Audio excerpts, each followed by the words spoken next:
আমার নিষ্ঠুর ভগবান আমার বন্ধ করিলা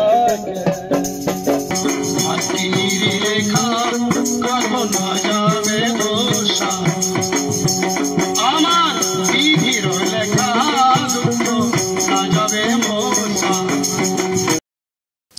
দৃষ্টি নেই কিন্তু গলায় আছে সুর, আর সেই সুরের জাদুতেই শিলিগুড়ি সহ বিভিন্ন এলাকায় গান গেয়ে অর্থ উপার্জন করে জীবিকা নির্বাহ করছেন দিনহাটার বাসিন্দা তিন বন্ধু।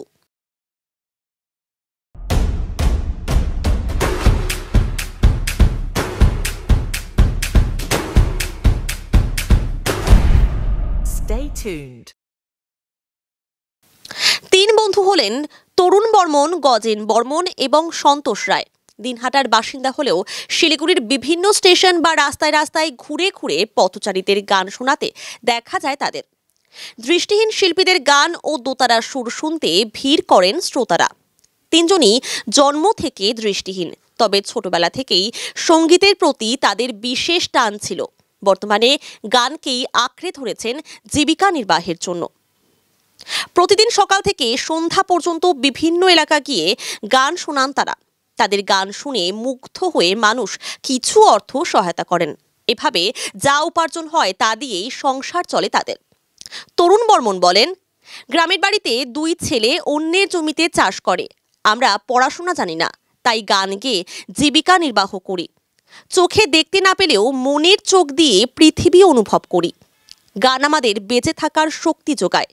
সরকারি সুবিধা হিসেবে শিল্পী ভাতা 1000 এবং মানবিক ভাতা হিসেবে আরও 1000 টাকা পাই। 2000 টাকায় সংসার চলে না। সরকারের তরফে ভাতার অঙ্ক বাড়ালে সুবিধা হবে বলে জানান তিনি। বাড়ি আমার দিনহাটা। হ্যাঁ, আমার তিনজনের বন্ধু। ছোটবেলায় 2-2.5 বছর বয়সে এইটা নিয়ে আমাদের সংসার চালাই, কারণ এইটা আমাদের তার জায়গা জমি নাই। এই গানের উপর দিয়ে আমাদের সংসার।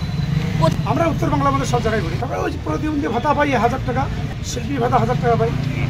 আর মারা দুটো ছেলে আছে। ছেলে কৃষি কাজে করে। আমরা রানীনগরে থাকি। হ্যাঁ, ওখান থেকে আমরা ডেইলি আসি। দিনহাটার মোটামুটি এই মাসের লাস্ট দেবো, এই বাংলার মাসের লাস্ট। আমার তো এইটাই না কর্ম, এটি নিয়ে তো আমাদের পেট চালাই না। কাজ করে ওই 5-8 দিন ধরে রান্নাঘর চলে যাবো। অন্য শিল্পীরও গান করি আমরা, মোটামুটি 8-10টা আছে। আমাদের জীবন কাহিনী গান 8-10টা বানা আছে আর কি। আমার জীবনে দেখেন অসহায় লোক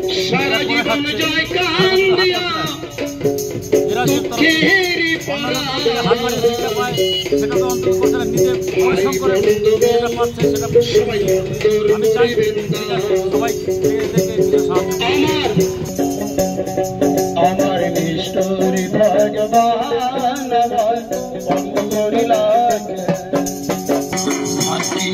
রেখা কখন